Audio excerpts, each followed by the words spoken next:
마카베오기 상권 6장. 안티오코스 에피파네스가 죽다. 안티오코스 임금은 내륙의 여러 지방을 돌아다니다가 페르시아에 있는 엘리마이스라는 성읍이 은과 금이 많기로 유명하다는 말을 들었다. 그 성읍의 신전은 무척 부유하였다. 거기에는 마케도니아 임금 필리포스의 아들로서 그리스의 첫 임금이 된 알렉산드로스가 남겨놓은 금 방패와 가슴바지 갑옷과 무기도 있었다. 안티오코스는 그 성읍으로 가서 그곳을 점령하고 약탈하려 하였으나 그 계획이 성읍 주민들에게 알려지는 바람에 그렇게 할 수가 없었다. 그들이 그와 맞서 싸우니 오히려 그가 달아나게 되었다. 그는 크게 실망하며 그곳을 떠나 바빌론으로 향하였다. 그런데 어떤 사람이 페르시아로 안티오코스를 찾아와서 유다 땅으로 갔던 군대가 패배하였다고 보고하였다. 강력한 군대를 이끌고 앞장서 나아갔던 리시아스가 유다인들 앞에서 패배하여 도망치고 유다인들이 아군을 무찌르고 빼앗은 무기와 병사와 많은 전리품으로 더욱 강력해졌다는 것이다. 또 유다인들이 안티오코스가 예루살렘 제단 위에 세웠던 역겨운 것을 부수어버리고 성소 둘레에 전처럼 높은 성벽을 쌓았으며 그의 성읍인 베추르에도 그렇게 하였다는 것이다. 이 말을 들은 임금은 깜짝 놀라 큰 충격을 받았다. 그리고 자기가 원하던 대로 이 일이 되지 않아 실망한 나머지 병이 들어 자리에 누웠다. 그는 계속되는 큰 실망 때문에 오랫동안 누워있다가 마침내 죽음이 닥친 것을 느꼈다. 그래서 그는 자기 벗들을 모두 불러놓고 말하였다. 내 눈에서는 잠이 멀어지고 마음은 근심으로 무너져 내렸다네. 나는 마음속으로 이런 생각을 했네. 도대체 내가 이 무슨 역경에 빠졌단 말인가? 내가 이 무슨 물살에 휘말렸단 말인가? 권력을 떨칠 때에는 나도 쓸모있고 사랑받는 사람이었는데 내가 예루살렘에 끼친 불행이 이제 생각나네. 그곳에 있는 금은 기물들을 다 빼앗았을 뿐더러 까닭없이 유다 주민들을 없애버리려고 군대를 보냈던 거야. 그 때문에 나에게 불행이 닥쳤음을 깨달았네.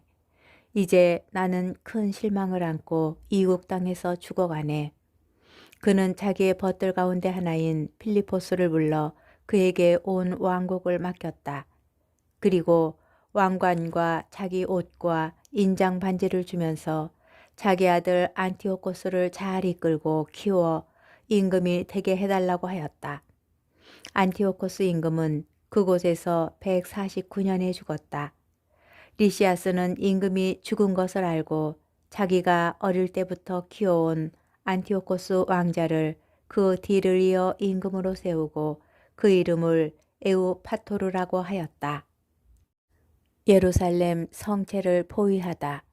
한편 성체에 있던 자들은 성소 주변에서 이스라엘인들을 가로막고 온갖 못된 짓을 꾀하며 이 민족들을 지원하였다. 그래서 그들을 없애버리기로 작정한 유다는 그들을 포위하려고 온 백성을 불러 모았다. 이렇게 150년에 유다인들은 함께 모여 그들을 포위하였다.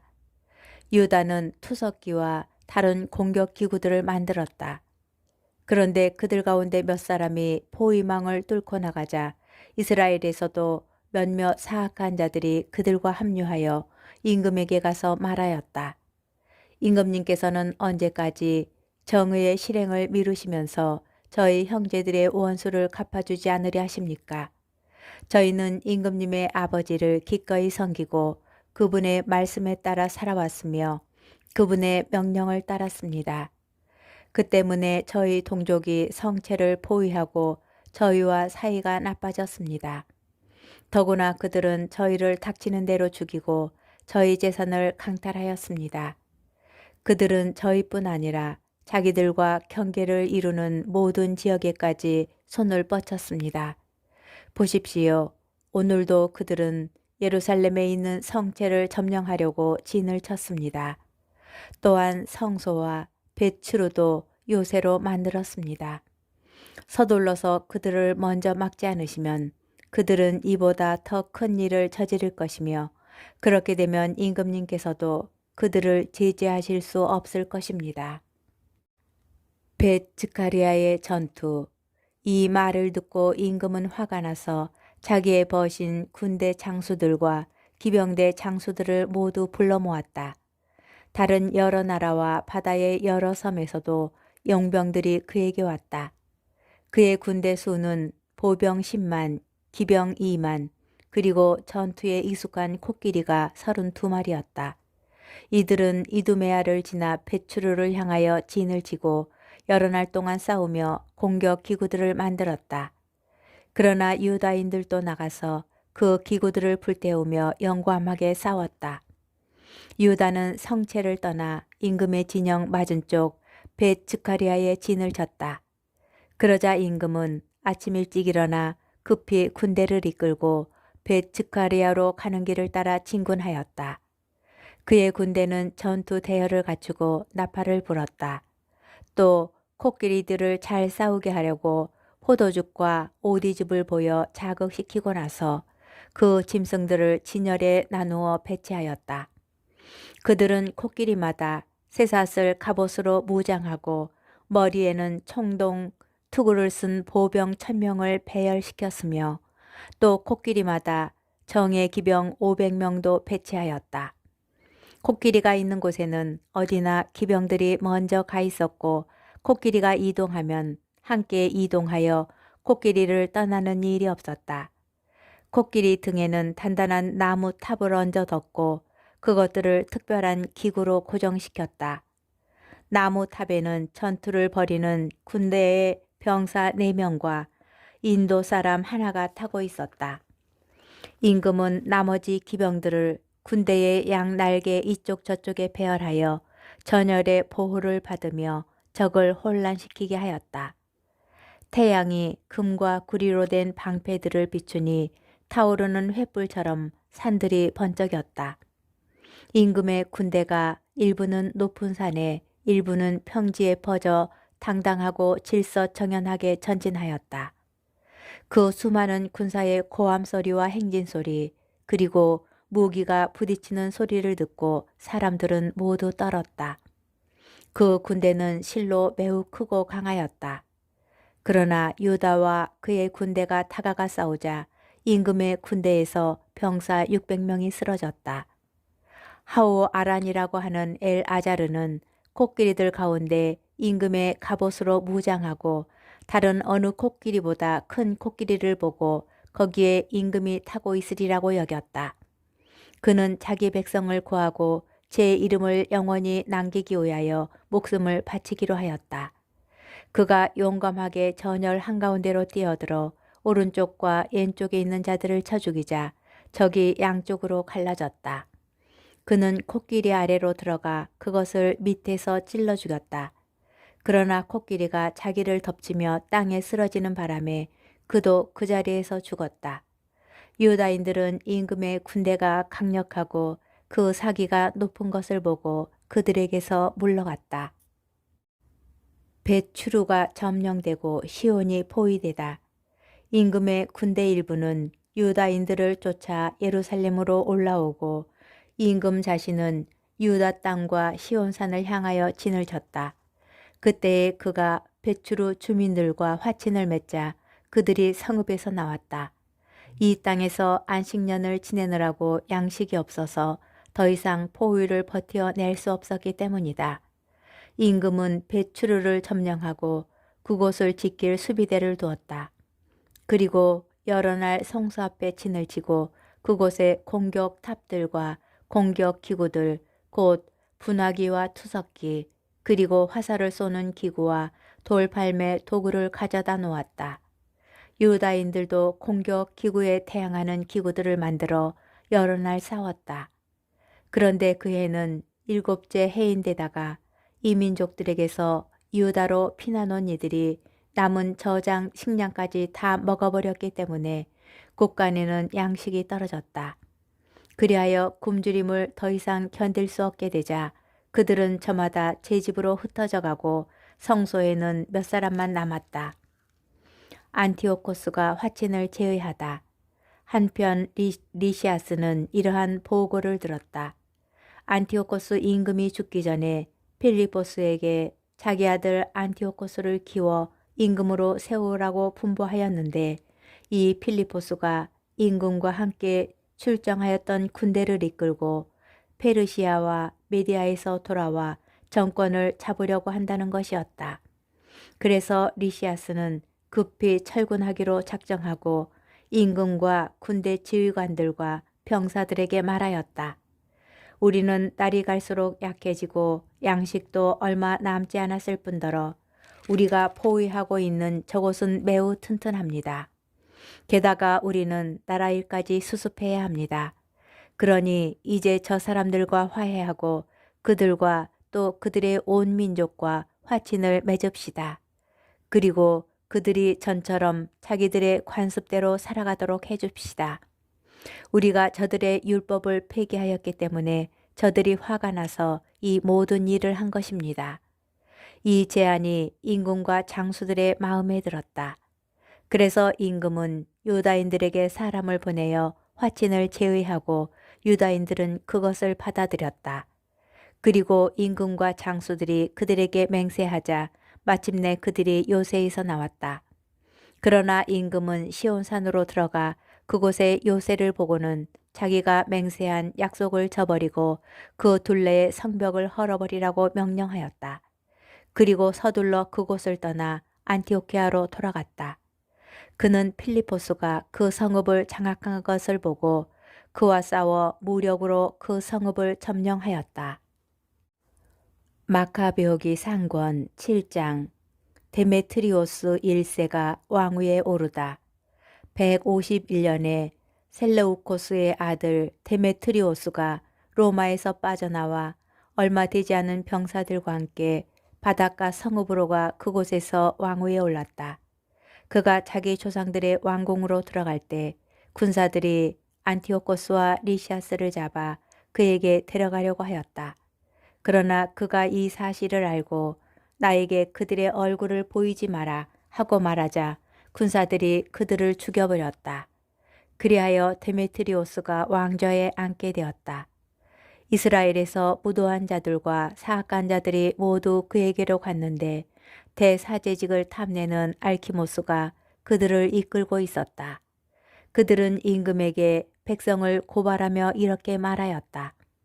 유다와 그의 형제들은 임금님의 벗들을 모두 죽이고 저희를 고향 땅에서 쫓아내어 흩어버렸습니다.